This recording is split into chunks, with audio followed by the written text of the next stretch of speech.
உலகளவுல நம்ம நாட்டு மகாபாரதமும் நாட்டிய சாஸ்திரமும் ஒரு முக்கியமான இடத்தை பிடிச்சிருக்கு. ஆமா, யுனெஸ்கோவோட உலக நினைவக திட்டம், அதாவது மெமரி ஆஃப் த வேர்ல்ட் அப்படிங்கிறது 1992 தொடங்கப்பட்டுச்சு. இதுல உலகத்துல இருக்க எல்லா நாடுகளுடைய முக்கியத்துவம் வாய்ந்த நிறைய டாக்குமெண்ட்ரிஸ், ஆவணங்கள், வேதங்கள் இந்த மாதிரி பாதுகாக்கும் நோக்கத்தோடு தான் இது உருவாச்சு. இதுல இது வரைக்கும் இந்தியா 12 விதமான டாக்குமெண்ட்ரிஸ கொடுத்திருக்காங்க. இதுல இப்போ இன்னும் 2 கொடுத்திருக்காங்க, அதாவது பகவத்கீதா அண்ட் நாட்டிய சாஸ்திரா. இது ரெண்டையும் இப்போ மறுபடியும் என்ட்ரி பண்ணிருக்காங்க. இதோட இந்தியாவோட பங்கு மொத்தம் 14 பதிவுகள் இருக்குது. இந்த திட்டம் மனித குலத்தோட கலாச்சாரத்துல, அறிவியல்ல பெரிய வரலாற்று விளக்கு, இதுக்கெல்லாம் ஒரு தாக்கமா புரிஞ்ச ஒரு முக்கியமான நிறைய ஆவணங்களை இது பாதுகாக்குது. உதாரணமா பகவத்கீதா, அதுக்கப்புறம் உலக உரிமைகள் அறிவிப்பு, இது போல ஆவணங்களை உலக மக்களுக்கும் மானுட கூட்டு வாழ்வுக்கும் நேரடியான தாக்கத்தை ஏற்படுத்தியிருக்க முக்கியமான ஆவணங்கள் எல்லாம் இது பாதுகாக்குது.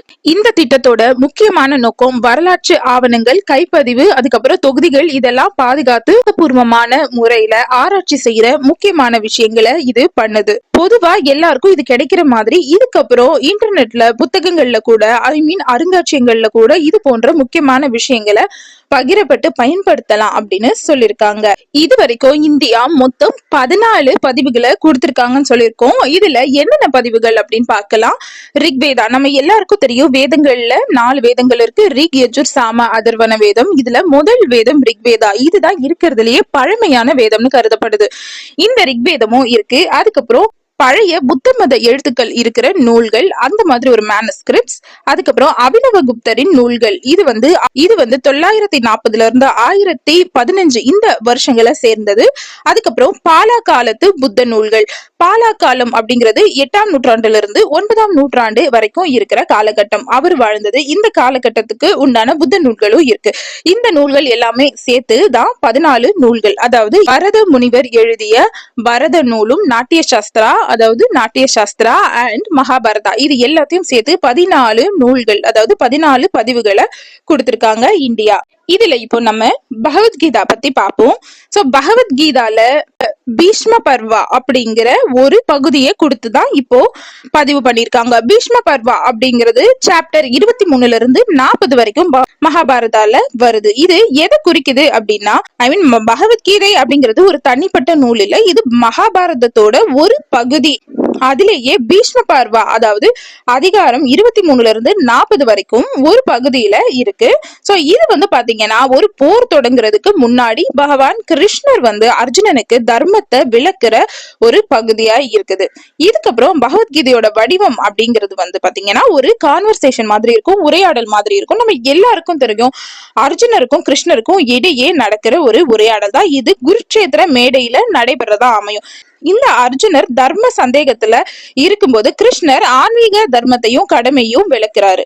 இதுதான் அதோடைய பரிபாலனம். சோ பகவத்கீதை எழுதப்பட்ட காலம் பாத்தீங்கன்னா கிமு 1வது அல்லது 2வது நூற்றாண்டு அப்படின்னு சயின்டிஸ்ட் எல்லாம் கருதுறாங்க. இது அதோட இலக்கண பாணி, தர்ம கருத்துக்களும் இதெல்லாம் சேர்ந்துதான் ஆய்வு செய்யப்பட்ட ஒரு காலம். அண்ட் இது பாத்தீங்கன்னா பகவத்கீதையில மொத்தம் 700 சமஸ்கிருத ஸ்லோகங்கள் இருக்கு. அது 18 அதிகாரங்களா பிரிச்சிருக்கு. ஒரு அதிகாரமும் ஒரு யோகமா அழைக்கப்படுது. உதாரணமா கர்ம யோகம், ஞான யோகம், பக்தி யோகம், இந்த மாதிரி சொல்லலாம். பகவத்கீதை அப்படிங்கிறது வெறும் மத நூல் இல்ல, இது ஒரு ஆன்மீக வழிகாட்டி, தர்ம நூல் மற்றும் வாழ்க்கை பாடம். இது எல்லாருக்கும் வாழ்க்கைக்கு தேவையான ஒரு தர்மத்தையும் கடமையும் உணர்த்துற ஒரு அமைதிக்காக வாழ கத்து கொடுக்குது. சோ மகாத்மா காந்தி இததான் ஆன்மீக அகராதி அப்படின்னு சொல்லியிருந்தாரு. நாட்டிய சாஸ்திரா, இந்த நாட்டிய சாஸ்திரால என்ன சொல்லிருக்காங்க அப்படின்னு பாத்தீங்கன்னா, நாட்டிய சாஸ்திரம் என்பது நாட்டிய வேதத்தோட சாராம்சமா இருக்கு. இது வாய்மொழி வழியாக அடுத்தடுத்த சந்ததிக்கு கொண்டு வரப்பட்ட ஒரு நடனம், நாடகம், இசை போன்ற கலை வடிவங்களை கொண்டது. இதுல 36,000 பாடல்கள் போன்ற ஹம்மிங்ஸ் இருக்கு. இது கந்தர்வ வேதம் அப்படின்னு சொல்றாங்க. அதாவது இசைக்கும் கலைக்கும் அர்ப்பணிக்கப்பட்ட ஒரு வேதமா சொல்றாங்க. நாட்டிய சாஸ்திரம் அப்படிங்கிறது நாட்டியம், அதாவது நடிப்பு, அபிநயம், உணர்வு பண்புகள், அதாவது நவரசங்கள் அப்படின்னு சொல்றோம் இல்லையா. சோ அந்த உணர்வு பண்புகள் அப்படிங்கிறது ரசங்கள் அண்ட் மனநிலைகள், அதாவது பாவம், மற்றும் இசை, அதாவது சங்கீதம், இதைய விவரிக்கிற ஒரு பெரிய விவரிப்பா இருக்கு. இது எல்லாமே இந்திய நடிப்பு மற்றும் கலை உலகத்தோட மையமான கருத்துக்கள். ரசா தத்துவம் அப்படிங்கிறது இந்திய கலைகள மிக முக்கியமான தனித்துவமான ஒரு விஷயம் தான் இது. சோ நாட்டிய சாஸ்திரம் கிமு 2ஆம் நூற்றாண்டுல இருந்து பரத முனிவரால சமஸ்கிருதத்துல தொகுக்கப்பட்டதா எல்லாரும் நம்புறாங்க. பரத முனி இந்திய நாடக கலையோட பிதாமகன் அப்படின்னு சொல்லுவாங்க. சோ இந்திய பாஷை, கவிதை, நாடகம், நடனங்கள் மற்றும் அழகியல் சிந்தனைகளுக்கான அடித்தளத்தை நாட்டிய சாஸ்திரம் அமைச்சு தருது. இந்திய கலாச்சார உணர்வுகள் மற்றும் கதை சொல்லும் முறையும் இதுதான். யுனெஸ்கோ இந்த திட்டத்தை முன்வைத்த காரணங்களை பார்க்கலாம். அதாவது இதோட முக்கியத்துவம், பாரம்பரிய பாதுகாப்பு என்ன, கல்விசார் முக்கியத்துவம் என்ன அப்படின்னு பார்க்கலாம். இந்தியாவுடைய ஆன்மீக கலை மரபுகளுக்கு உலகளாவிய அங்கீகாரம் கிடைக்குது, உலகளவுல எல்லாராலையும் கவரப்படுது. அதுக்கப்புறம் இந்த நூல்கள் சர்வதேச அளவுல பாதுகாப்பு பண்ணப்படுது. அதுக்கப்புறம் இதை டிஜிட்டலைஸ் ஆகவும் செய்யப்படுது. இதுக்கப்புறம் இந்த தத்துவம், கலை, அழகியல், நாடக கலைகள் ஆகிய துறைகள்ல ஆராய்ச்சி அதிகமா ஊக்குவிக்கப்படுது. இதுதான் இதோட முக்கியமான விஷயம். இந்த வீடியோவோட முடிவுக்கு வந்துட்டோம். சோ இந்த நாகரீகம் கோபுரங்கள்ல மட்டும் இல்ல, நூல்கள்லயும் வாழுது, புத்தகங்கள்லயும் வாழுது.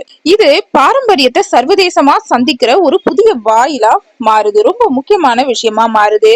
இது போன்ற மேலும் நிறைய விஷயங்களை தெரிஞ்சுக்க காயத்ரி சுதாகர் சேனலை சப்ஸ்கிரைப் பண்ணுங்க. மறக்காம பக்கத்துல இருக்க பெல் பட்டனையும் கிளிக் பண்ணிடுங்க. நெக்ஸ்ட் ஒரு நல்ல வீடியோல நான் உங்களை மீட் பண்றேன்.